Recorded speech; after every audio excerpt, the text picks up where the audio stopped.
We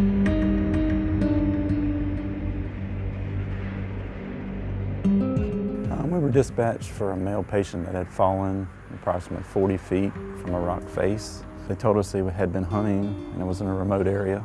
The way they were talking was, the guy was seriously injured and, very deep in the woods. And our first instinct was, where? Jumped in the truck and they told me we were going to look for a subject in the woods, and I knew that the terrain's real rough up there and it was going to be a challenge. It's hard to pinpoint somebody in the wilderness, and when we got up there and we're trying to get our game plan together, we still had no idea where they were. Some of the challenges that were going through my mind was, were we going to have enough people to get him out, because it was the middle of the daytime and manpower is scarce because we're all volunteers. First thing that went through my mind was it was late in the day, it was a bear hunter, so I felt it wasn't going to be on the trail, which is where most of our calls were, and I was hearing conflicting information on exactly where this patient was located. We was going off what they was trying to tell us, they come in this way, they crossed 2 ridges, there's so many ridges up there, and it was hard to tell exactly where they were. That was our biggest concern, was pinpointing where their location was. Well, we knew when the call came in that it was going to probably be in a steep terrain, just the fact that it was the bear hunting season. And we also knew that all of these volunteers had some tools that they could bring, but I was thinking, what additional resources were we going to need, such as reaching out to the Commonwealth of Virginia for their search and rescue teams, having a coordinator come down, because I really did not know how long this event was going to last. Well, my first question was to find somebody that could actually tell us how they got to the location and route, whether they went in from the top or the bottom of the mountain originally. And up on my arrival, the fire department and my Glasgow ambulance with Craig Campbell and Tricia Powell were already there.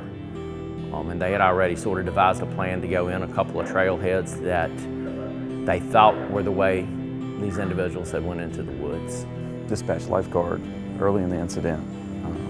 They responded to the scene, which we did set up a landing zone for them. And we also utilized them in the search as well. Lifeguard was extremely helpful that day because, like I said, we were actually making our way back down the horse trail, and when Lifeguard flew over and gave us a reference point to where the hunters were, they were right over top of them, and we were about 1.5 miles below them and had to turn around and go up the mountain. They were able to give us pinpoints from the person needing rescued and ground crews. Also reference points from them directing the 2 crews together at one point because they got separated. So after some time had elapsed, myself and Forest Service Officer Smith decided that we were going to go in from the bottom because we thought we had a pretty good idea where they were at. We arrived on scene, coordinated with John Hill. He sent us up top to the mountain to come down the horse trail to initiate the first search and rescue team in. What they done is whoever was in contact with the bear hunter group asked them to fire a shot in the air so we could get somewhat of a coordinates of the location where they was. We heard the gunshot and we corresponded to the direction we heard the shot from, and I think he fired 2 more shots after that, which is what guided us into him. I would not recommend that from a safety standpoint, but it did work in this case. And also Carillion flying over, they were able to help us pinpoint, but we still knew that this was going to be a long, drawn-out rescue. Myself and Officer Smith arrived at the patient, I don't know, it was probably approximately 4:30 or so. He was on a bunch of rocks, and my first thought was, we got to figure out how we're going to get some help in here. And our way of getting there, like I said, was straight up the mountain.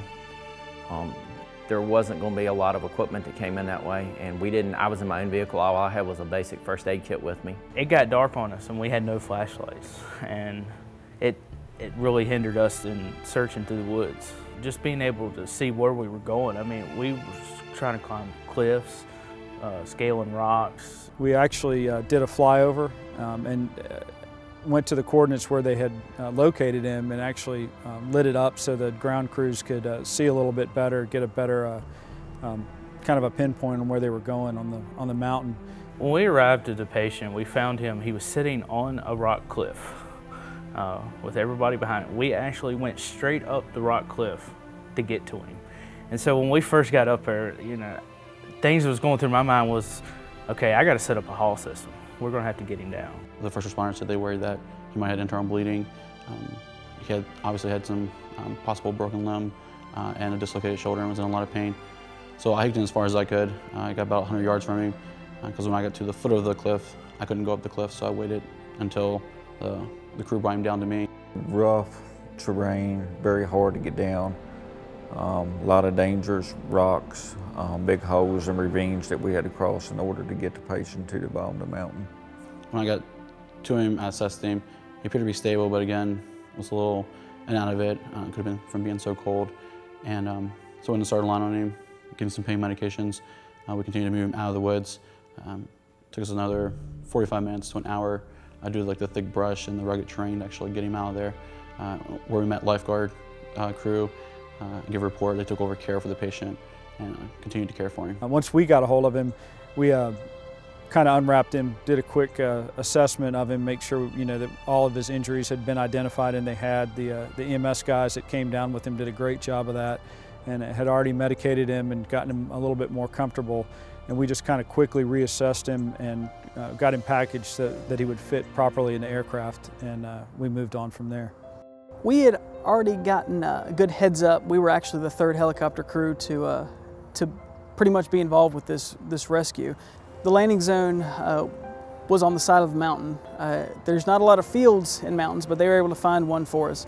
It was actually a great setup. They'd done a good job. It wasn't exactly where the patient was going to be coming out on the trail, so there was a commute by ambulance we had to go.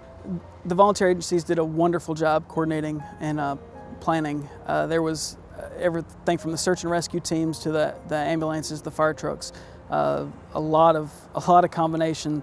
The command center, as I'd mentioned, was it was booming. It was actually very well communicated as to what our expectations was, where they wanted us to go, what they wanted us to do. The importance of activating lifeguard early for calls of this nature is that, if we know there's going to be an extended extrication, and particularly with the climate, whether it's hot or severely cold, you need to think about how that affects the trauma patient. Cold is particularly bad on a trauma patient, so the fastest method of getting that patient to the level 1 trauma center is key in their survival. It was pretty impressive to see, the ground search and rescue teams, the Southwest Virginia Mountain Rescue Group, and Glasgow Rescue and Fire, and all those other teams that were down in there working together fairly seamlessly from our side, is what we could hear and see on the radio, to get him out and get him up to safety. And from a county standpoint, this call is really belongs to the volunteers. The county is just there to supplement the volunteers, to provide logistical support, to provide technical support, anything that we can do to help the volunteers. We don't want to come in and actually take over command of a scene, but we work jointly with the volunteers to ensure that not only the patient, but all the responders come home safely. I definitely learned some lessons on this call. Be prepared for anything, no matter if it's, you go in during the day, you might not come out until the next day, or later on in the evening, and you never know, it could get cool, cold, start snowing, rainy. Just be prepared. One of the things that went extremely well with this call was the coordination of all the crews. There's multiple agencies and multiple radio frequencies. I mean, it was a challenge, but it all came together and executed really well.